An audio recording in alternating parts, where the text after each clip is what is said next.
कहते हैं कि अति हर चीज की बुरी होती है, चाहे वह धन हो, यश हो या बल हो या और भी किसी चीज की हो।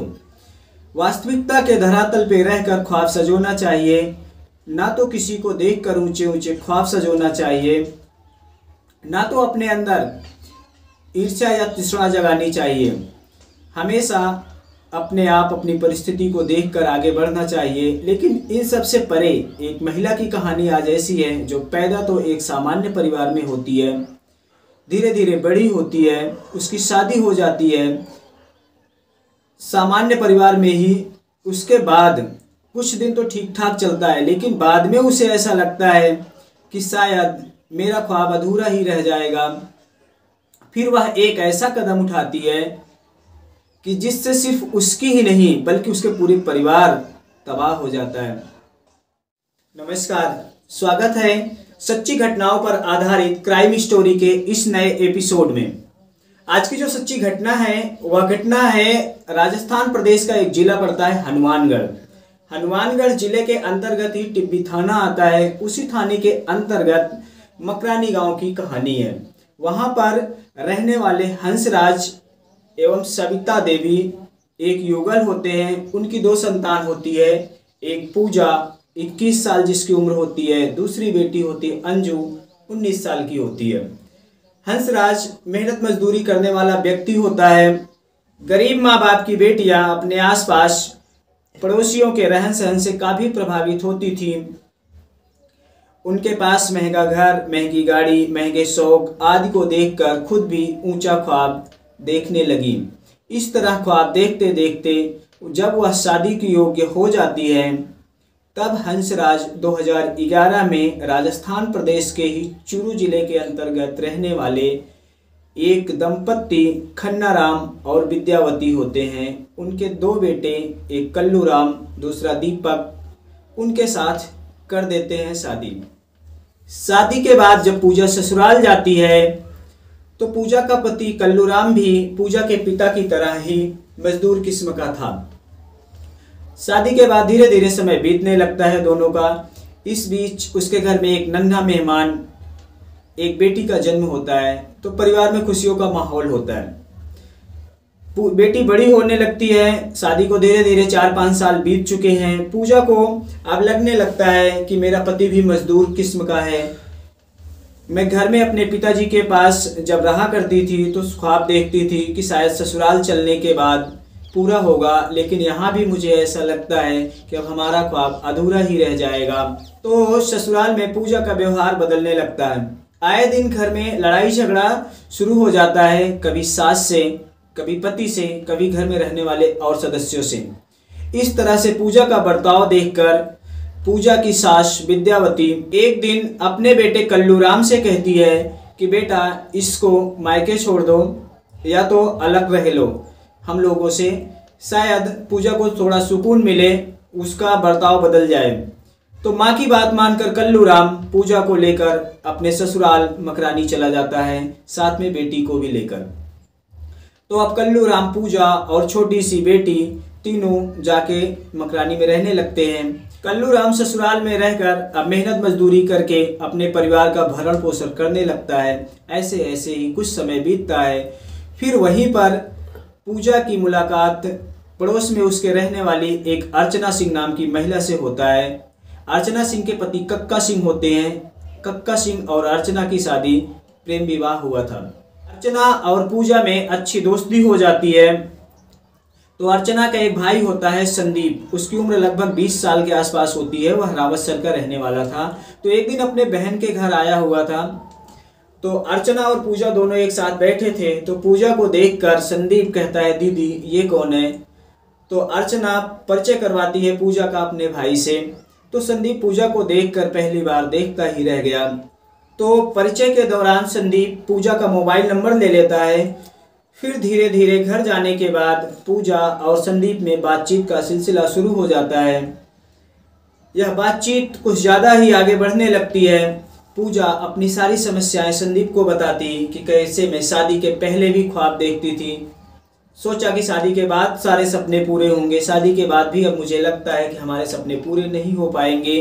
पूजा की समस्याएं सुनने के बाद एक दिन संदीप कहता है कि हमारे पिताजी एक जमींदार के यहाँ काम करते हैं, अगर तुम कहो तो तुम्हारे काम काज के लिए अपने पिताजी से बात करूं। तो पूजा कहती है ठीक है भैया, बात कर लेना, बताना मुझे। कुछ दिन के बाद संदीप दोबारा अपने बहन अर्चना के घर आता है तो पूजा से बताता है कि मैंने तुम दोनों पति पत्नी के लिए अपने पिताजी से बताया, उन्होंने जमींदार के यहाँ बात कर लिया है। तुम दोनों को 500 रुपए प्रतिदिन के हिसाब से मजदूरी मिलेगा और काम मिल जाएगा। तो पूजा संदीप के मुंह से ऐसी बात सुनकर खुश हो जाती है और रात को जब उसका पति आता है कल्लू राम तो उससे सारी बात बताती है कि पड़ोस की रहने वाली अर्चना के भाई आया था, उससे मैंने बोला था वो काम मुझे दिलवा देंगे, हम दोनों के लिए बात किए हैं, तो ऐसा करो कि हम दोनों बेटी को लेकर चलते हैं रावतसर संदीप के यहाँ, वहीं पर रहेंगे, वहीं से काम करते हैं, बेटी को पढ़ाई लिखाई भी कराएंगे और मेहनत मजदूरी करके अपना भविष्य भी देखेंगे। तो पूजा की बात सुनकर कल्लू राम भी हाँ कर देता है और पति पत्नी साथ में बेटी को लेकर जनवरी 2018 में रावतसर पहुंच जाते हैं संदीप के यहाँ और जमींदार के यहाँ काम करने लगते हैं। काम मिल जाने से दोनों की जिंदगी वापस पटरी पर लौटने लगती है। दोनों अपना समय व्यतीत कर रहे होते हैं। काम करते करते लगभग 1 महीना हुआ था, फिर अचानक एक दिन कल्लू राम की पूरी फैमिली कहीं गायब हो जाती है। घर वालों से संपर्क नहीं हो पाता। 2-4 दिन के बाद एक दिन कल्लू राम की माँ कहती है अपने छोटे बेटे दीपक से कि बेटे का फ़ोन नहीं लग रहा है, ऐसा करो तुम जाओ रावतसर और वहां जाकर पता लगाओ कि फ़ोन क्यों नहीं लग रहा है। माँ की बात सुनकर दीपक कहता है ठीक है मैं जाता हूँ। वह जाता है रावतसर तो वहां पर संदीप के पिता कंवर सिंह मिलते हैं।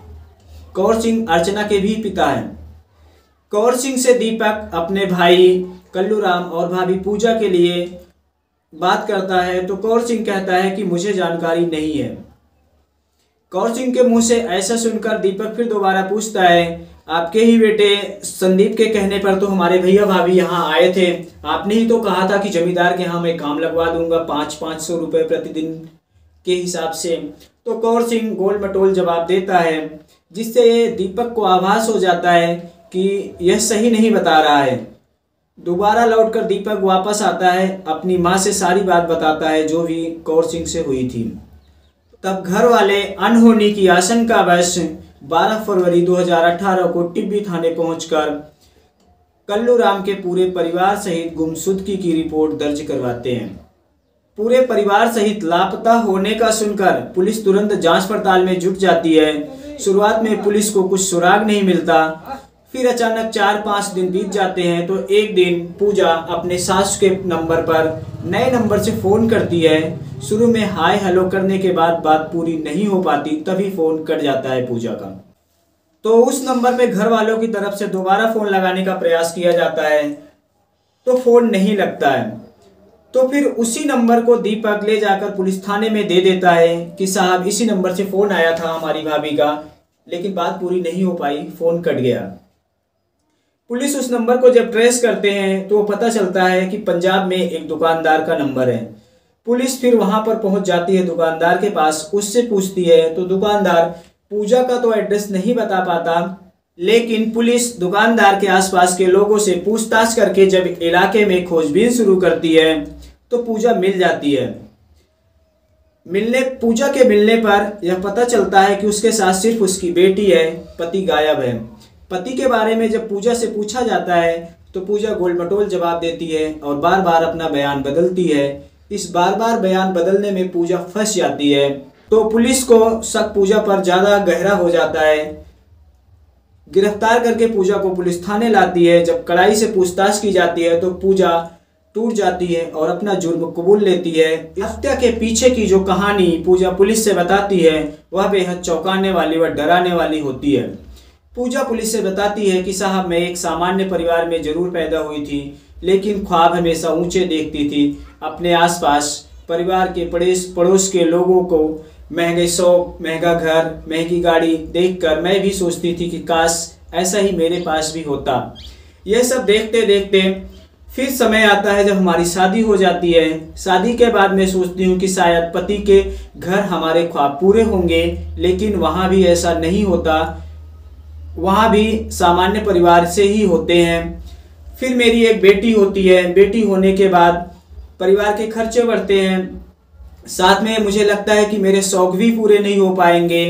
तो मैं जानबूझ के घर में लड़ाई झगड़ा कुछ करने लगी कि जिससे हमारे पति अलग हो जाएं, हमें लेकर रहें और हम लोग कमाए खाएं, जिससे हम अपने शौक पूरे कर सकें। फिर मेरी सास मुझे मेरे मायके भेज देती है। मायके में आकर रहने लगते हैं तो हमारे पति भी साथ में आते हैं।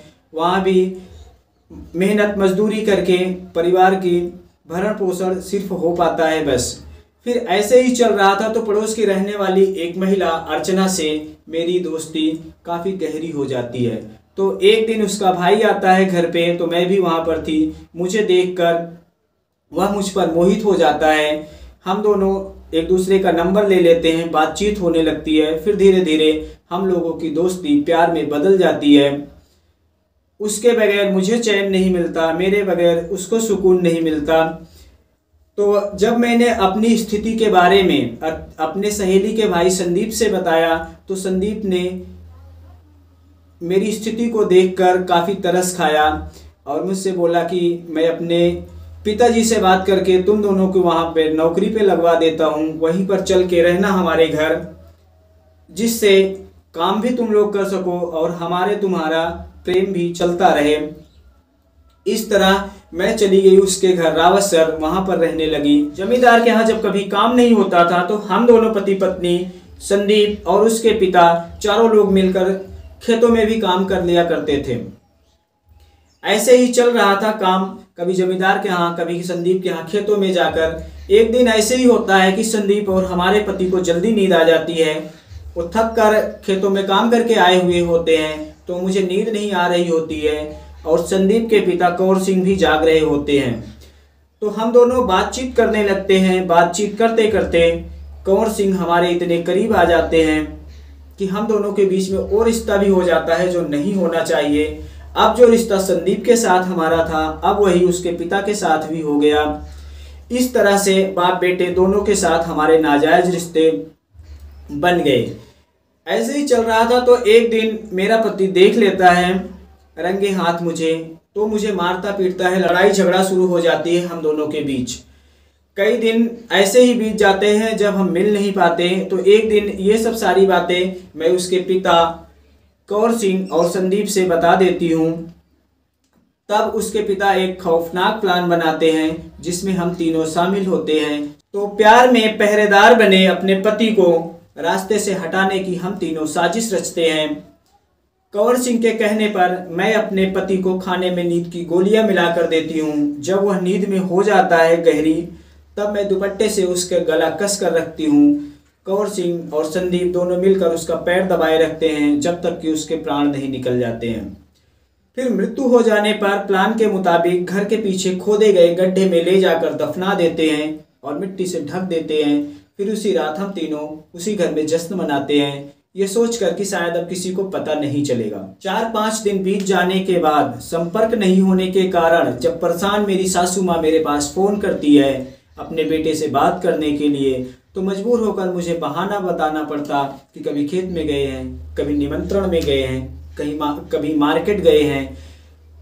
जब ऐसे बहाना बताते बताते मैं परेशान हो गई तो सारी बातें मैंने कौर सिंह से बताई। तो कौर सिंह ने मुझे एक आइडिया बताया कि क्यों ना तुम फ़ोन बंद करके इस शहर से कुछ दिनों के लिए कहीं दूर चली जाओ। योजना के मुताबिक कौर सिंह के कहने पर मैं यहाँ आकर अपनी बेटी के साथ पंजाब में रहने लगी और अपना नंबर बंद कर लिया। मैं जानबूझकर बाहर जाके दुकानदार के नंबर से फ़ोन किया घर पे, जिज्ञासावश कि घर पे क्या हो रहा है क्या नहीं हो रहा है। पूजा के मुंह से पुलिस जैसे ही बात सुनती है वह भी अपना माथा पकड़ लेती है। उसके बाद कल्लू राम की डेड बॉडी को बरामद करके पोस्टमार्टम के लिए भेज देती है। जो छोटी बेटी होती है पूजा की, उसको घर वालों को सौंप देते हैं और इस हत्या में शामिल पूजा के साथ कौर सिंह और संदीप को गिरफ्तार करके संबंधित धाराओं में जेल भेज देती है। आज की कहानी बस इतना ही। यह कैसा लगा दोस्तों कमेंट बॉक्स में ज़रूर बताना। अगर अच्छी लगी हो वीडियो तो लाइक शेयर और चैनल को सब्सक्राइब जरूर कर लेना। धन्यवाद।